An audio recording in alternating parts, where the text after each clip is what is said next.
नमस्कार मित्रांनो, नशीबवान या सिरियलमध्ये काय घडले आपण ते बघणार आहोत. रुद्रा त्याचं व्रत पूर्ण करून घराच्या दिशेने येत असतो. त्याच वेळेस त्याचा ॲक्सिडेंट होतो आणि तो खाली पडतो. त्यावेळेस अर्जुन त्या ठिकाणी येतो आणि इकडे काय करतो असं तो विचारतो. त्यानंतर अर्जुन बोलतो की मला एक कळलं आहे, खुशखबर आहे ती की तुझं लग्न होत आहे. लग्नाची खबर ना असं तो बोलतो. त्यावेळेस अर्जुन बोलतो, अरे लग्नाची खबर आणि तू असं तोंड पाडून काय बसलायस? मला नाही विचारता हे लग्न ठरतंय, कोण मुलगी आहे मला माहीत नाही असं रुद्रा बोलतो. गावाला साऱ्या जगाला माहीत आहे की माझं लग्न होणार आणि मलाच माहीत नाही. असं कोणीही न बघता कसं लग्न ठरवू शकतं असं तो बोलतो. कोणी दुसरी मुलगी आवडत असेल तर मी काय करायचं असं तो बोलतो. दुसरी मुलगी म्हणजे तुझं काय आहे का बाहेर असं तो अर्जुन विचारतो. त्यावेळेस तसं काही नाही, माझी एक जवळची मैत्रीण आहे असं तो बोलतो. असे गैरसमज झाले आणि ती माझी आता मैत्रीण नाही.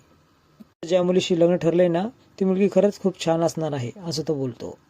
इकडे प्रभास विचार करतो की गिरजा खरी वारसदार आहे हे तिला सांगू की नको सांगू. त्याच्याकडून फ्लॉवर पॉट खाली पडतो. त्याच्याच गिरजा आतमध्ये येते आणि प्रभास झोपलेला असतो. हा फ्लॉवर पॉट कसं काय पडला खाली असं ती विचार करू लागते. प्रभास विचार करू लागतो, हीच वेळ आहे तिला खरं सांगण्याची. तो सांगायचा प्रयत्न करणार त्याच वेळेस नागेश्वर समोर येतो आणि तो पुन्हा तसंच पडतो.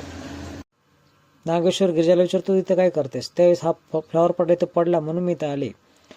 कसं काय पडला असं तो नागेश्वर विचारतो. त्यानंतर तो प्रभासकडे बघू लागतो. त्याला थोडा संशय येतो. त्यावेळेस तो गिरजाला म्हणतो, तू मला पाणी आण.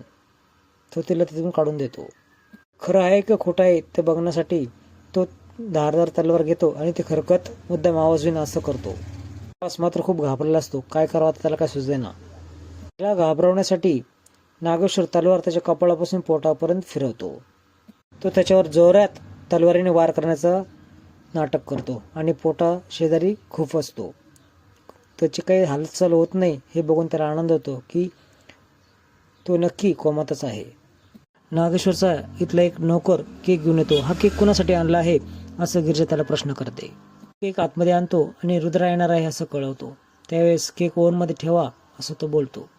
तर मला चालवता येत नाही. मग तो नोकर तिला सांगतो की कसं ऑपरेट करायचा. टी उर्वशी केकमध्ये नाणं गुंतवते आणि ओव्हनमध्ये ठेवते आणि हेच नाणं तुझं कसं नशीब फेल करेल हे स्वतःशीच बोलते. रुद्रा येतो आणि तिकडून उर्वशी लपून बघत असते. बघतो ओव्हनमध्ये स्पार्क होण्याचा आवाज येतोय.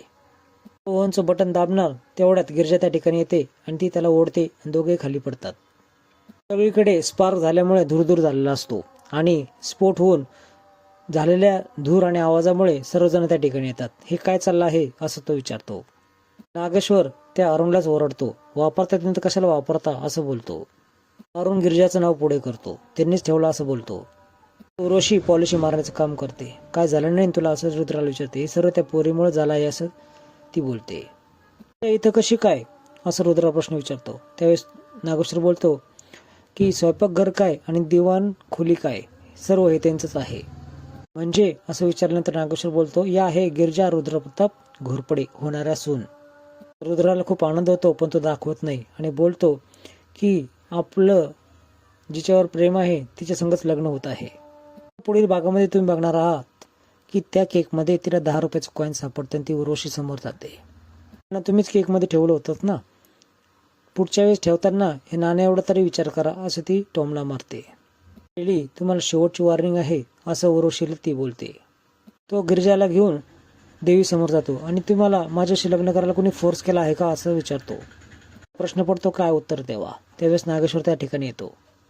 येणारा भाग खूप रंजक असणार आहे कारण खरं उत्तर रुद्राला कळणार आहे. व्हिडिओ पाहिल्याबद्दल धन्यवाद.